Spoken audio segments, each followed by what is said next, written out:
সুস্বাগতম সকলকে আমার আরেকটা নতুনভাবে পুরনো ভিডিও দেখাচ্ছি। যাই হোক, তোমরা এই ভিডিওটা মানে এই ছবিটা শর্টে দেখেছো, এবার আমরা এখন দেখাচ্ছি একটু লং করে। তো এটা হচ্ছে আমরা চলে গেছিলাম এরই মধ্যে চাকদার জগন্নাথ মন্দিরে।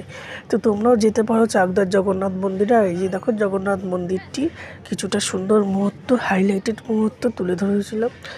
আর দেখো এই যে মন্দিরটি বাইরে থেকে খুবই সুন্দর। আপনারা যদি কিছু যেতে চান চাকদা 1 নম্বর প্ল্যাটফর্মে নেমে সেখানে টোটো থাকে, সেখানে বলবো জগন্নাথ মন্দির যাব, অবশ্যই তারা নিয়ে আসবে।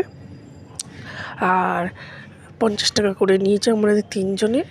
তো আপনারা যদি একা আসেন তো সেই হিসাবে ভাড়াটা অ্যাডজাস্ট করে নেবেন, দরদাম করে নেবেন। যাই হোক, মন্দিরের ভিতরে চলে এসেছি। আর মন্দিরের ভিতরটা খুব সুন্দর করে সাজানো হয়েছে। আর দেখো জগন্নাথ দেব আরও দেখায়। মন্দিরে কিন্তু প্রতিদিন রান্না হয়, বেশ ভালো হয়। আর এই যে এখন কিন্তু মেন মন্দিরটি বন্ধ আছে, একটু পরে খুলবে।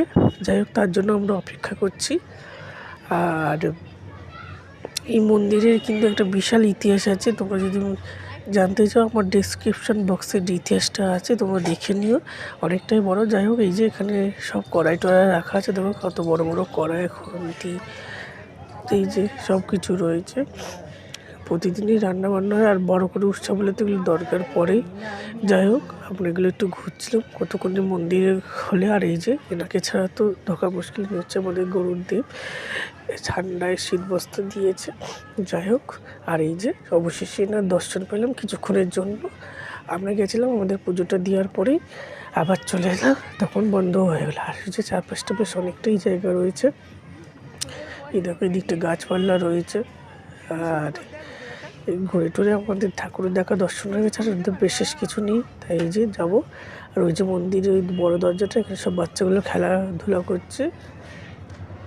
আর এই যে বড়ো গাড়ি কেউ এসছে হয়তো দেখার জন্য। যাই হোক, আজকের মতো এখানেই রাখছি। আর তোমার যদি মন্দিরের ইতিহাস পড়তে চাও অবশ্যই ডেসক্রিপশন বক্সে যেও, পড়ো, ভালো লাগলে লাইক করো।